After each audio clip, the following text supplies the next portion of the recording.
I've just come to have my ultrasound, and it's completely different to 1.5 years ago. They say that lockdown is over and people can go and hug and meet each other and not wear a mask, but the reality is different.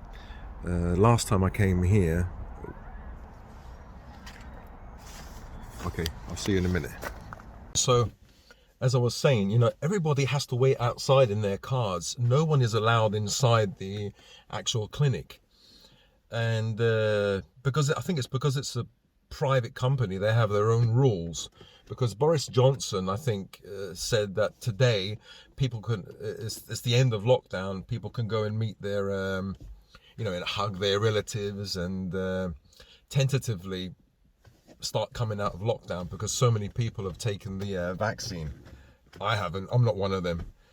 I think 2/3, two-thirds have taken the vaccine, but that still leaves 1/3 who haven't. So that's like 20 million people who haven't taken the vaccine. So probably won't take it.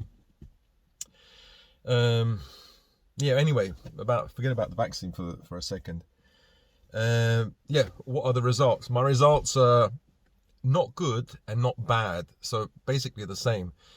I have multiple polyps. I have more than 5, maybe 5 or 6, 7, 8. I don't know how many I have, but they're tiny, she said. The largest one is 0.6. So I'm back to square one. When I was living in London, they said you have about 4 or 5, and the largest one is 0.6 centimeter. If it reaches 1 centimeter, then you have to. It's better to have your gallbladder taken out, because there's something like a 40% chance of those large polyps becoming cancerous. So they make sure they get rid of it. The 1.5 years ago, I came here in Norwich to this clinic. And if you remember the video, it was, I was quite happy because I had about 5 polyps or so, and the largest was 0.4. So I thought, oh, it's gone down, that large one went down to, by 0.2. So, going in the right direction, I suppose.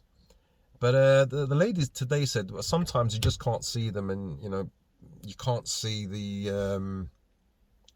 you can't see the polyps properly, and it's probably the same. So my polyps were probably, and depending on who's doing the the ultrasound, maybe some people are much better at doing it than others. So anyway, my liver seems okay. It's maybe very mild. It hasn't changed. Mild fatty liver, and my spleen and my kidneys seem okay as well. But she's going to send a report to the doctor, and she's going to advise a 1-year follow-up, a check, because I think it was about 2.5, let's say 2.5 weeks ago, I had a massive gallbladder attack. It was terrible. At night time, I had a pain in the right side of my abdomen where the gallbladder is. I know exactly where it is, and I knew it was a gallbladder attack. And I was about this much away from going to the hospital, going to emergency, calling an ambulance. But what I did is I checked online, and I found some remedy where you take apple cider vinegar, 2 tablespoons of apple cider vinegar and water, and it fixed it in about 20 minutes. All the pain was gone. I thought, oh, great. And so I did this the next day. I put apple cider vinegar in my salads, and I had apple cider vinegar and water before I went to bed to kind of preempt any attack. And I had a kind of attack, but it was very minimal. It was like 10 or 20% the pain that I had the night before. So like an 80 or 90% reduction. I thought, oh, this is great. I changed my diet completely. I eat, well, from then on, I ate salads, very, very, very low fat, just maybe a few drops of olive oil. If no olive oil, then I would add, sorry, if I had avocado, I would put maybe half an avocado and avoid the olive oil. So to keep my, my gallbladder moving. But I thought, hang on, if I have olive oil, or lemon or these kind of things, it will tell my gallbladder to squeeze. If I've got gallstone in there, then I'm going to be in trouble. That will give me pain. So I tentatively just added a little bit of olive oil in salads. I drank lots of water. That's another thing that I did. Started to do exercise. Started to drink dandelion tea, teas that stimulate bile production and stimulate the expulsion of bile from the gallbladder. So they tell the gallbladder to squeeze. So one is a choleretic, which increases bile production in the liver, and one is a cholagogue, something that stimulates, I think it's the CKK enzyme, in the gut. It tells the gallbladder to squeeze. So and thereby you get new bile, and then this bile then gets squeezed out, so you have fresh bile going in. Drinking lots of water will make the bile in the gallbladder more fluid, because what happens is you have bile from the liver going into the gallbladder, and what happens is the body naturally sucks out, takes away the water to concentrate the bile, because the more concentrated it is, the more powerful it is, to emulsify or whatever it does, the fats. But that's not good if you've got a problem in your gallbladder.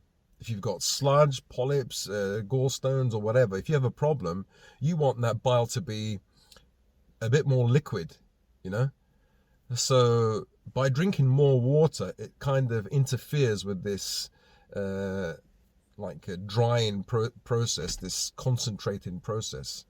So hopefully I fixed that by having less concentrated bile inside my gallbladder.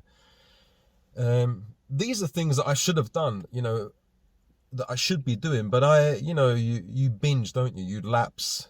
I started eating biscuits, English teas, sugar, honey, things that I really shouldn't be eating, like fatty meat, oily food, things that crisps, lots of crisps. So, maybe my body was just warning me and saying, look, I can't take this anymore, and bang, gave me this gallbladder attack. Or, maybe I just ate very low fat, and then suddenly I ate crisps and then chocolates or something like that, and then bang. So I suppose from now on, from this scan to my next scan, I want to change my diet, and I know what diet I should be eating, and keep to it. Just stick to it. And lose weight, of course, but slowly, because if you lose weight too fast, what happens is your liver has to deal with all that fat being broken down, and then it's going to go to the gallbladder, and it's going to overwhelm the gallbladder. You end up having maybe sludge, or sludge, cholesterol, bile, all that stuff, overtaxing the gallbladder. So anyway, that's what happened today, just to let you guys know. And it seems okay. As I said, it's not good news because it hasn't healed, but it's not bad news because it hasn't gotten worse. So all in all, I think I'm quite happy that my gallbladder hasn't gotten worse, because if the gallbladder polyps reach 1 centimeter, then your gallbladder has to go. So I'm fighting to keep it at 0.6. That's the largest one, the largest polyp. And yeah, the lady at the ultrasound said, I said, I hope they've disappeared, they've gone. She says, no, they don't go. They can get worse, but they usually don't go. And I said to her, but I read a study where 23% of gallbladder polyps, the situation resolves itself by itself. You know, they disappear somehow. And she didn't really say anything. Well, probably she never seen the study. But, you know, from her experience, they don't go. Well, anyway, thank you very much, guys. It's a lovely sunny day. And in the UK, apparently, it's the end of the COVID restrictions or lockdown. But the lady said, no, you know, we are still, everyone wears a mask. Everyone keeps their two meter whatever distance and has masks on, cleans their hands. So in this clinic, definitely it hasn't stopped, and it won't stop. So anyway, I'll see you guys later, and I'll let you guys know what kind of diet I'm going to employ from now on. I have to think about it carefully, and yeah, you know, when it comes to the gallbladder, you just have to, and fatty liver, diet is important. It's so important. You know, being overweight is not good as well, but, you know, diet, lifestyle is so important, you know, to keep that liver and gallbladder, because they're a team, aren't they? The liver and gallbladder are a team. So you can't, I don't think you can heal one without healing the other. So you have to look after your liver as well. Okay, have a nice day, whatever you're doing, and keep safe. And unfortunately, well, where I live, keep your mask on.